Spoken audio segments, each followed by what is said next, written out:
34 years ago, the red brick F.W. Woolworth store in downtown Greensboro, North Carolina, turned into a hotbed for the African American struggle towards racial equality. Back in the day, black students could purchase various school supplies or personal items at this store. In fact, they were even able to order food at the whites only lunch counter, as long as their orders were to go. In the year 1960, this store became the site for the lunch counter sit-ins. This was when African American college students, instead of ordering to go, would sit at the lunch counters and face racial abuse and prosecution. Indeed, there was an irony to taking a stand by sitting down. The first mass arrests occurred on February 27, 1960. However, this time, something was different. A spark had set aflame the passion of African Americans throughout the South. According to the Congressman John Lewis, who also took part in these sit-ins, the sit-in movement spread across the South like wildfire. In every major city where there was a Woolworth and a college campus, there was a sit-in movement. These lunch counter sit-ins, and many other significant events related to civil and human rights, are powerfully depicted at the National Center for Civil and Human Rights. Bold pictures and words capture the eyes of the museum goer. Audio devices and videos run continuously, bombarding visitors' ears with gunfire and powerful speeches. Sometimes we've had tears in our eyes. We believe that the lunch counter exhibit successfully educates participants about the sit-ins because it simulates the protesters' experiences. The exhibit starts off by placing the audience in a quiet restaurant. However, the silence does not last as the sounds of the customers yelling starts to amplify in the background. They use short yet scary sentences such as "I was taking for fork," and you begin to feel as if someone is kicking your chair. After a little over a minute, you are brought back to reality, and the next person in the line takes their place at the counter. Read this and ask yourself, how does this make you feel?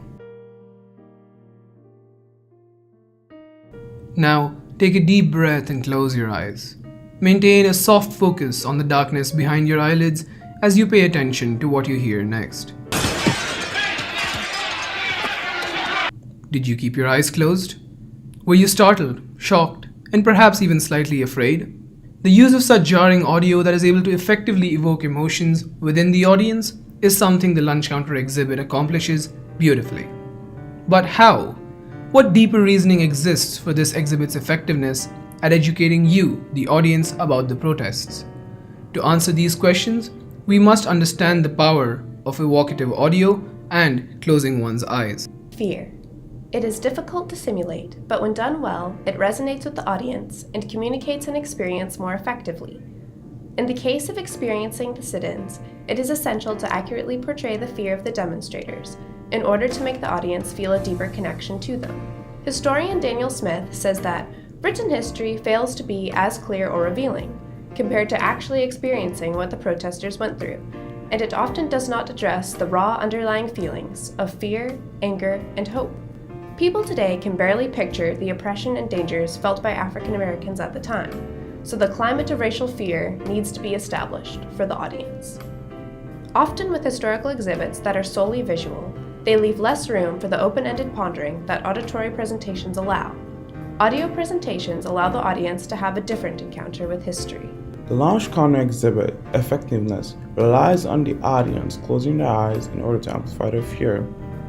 In the article, Deepen Your Meditation, Eyes Closed versus Eyes Open, Kulik argues closing our eyes helps us bring into focus these other parts of our experience, like how our body feels, what sounds we hear around us, what we can smell, or the awareness of what we are actually thinking about.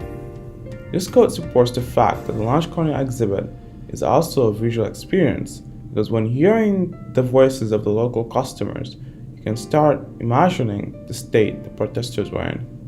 Thus, the lunch counter exhibit is able to diminish the distance between major figures of the civil rights movement and citizens of the 21st century by promoting a visceral simulation of their experience. As a result, visitors are effectively educated about this essential event in American history. This increasingly violent audio stimuli sparks in the audience the fear that hunted protesters while pursuing the right to sit at their local restaurants beside white clients. By asking the audience to close their eyes, the surrounding distractions are eliminated, which amplifies this emotional response. In other words, this collection of gracefully designed features immerse visitors in the 1960 battle for an equal and united society.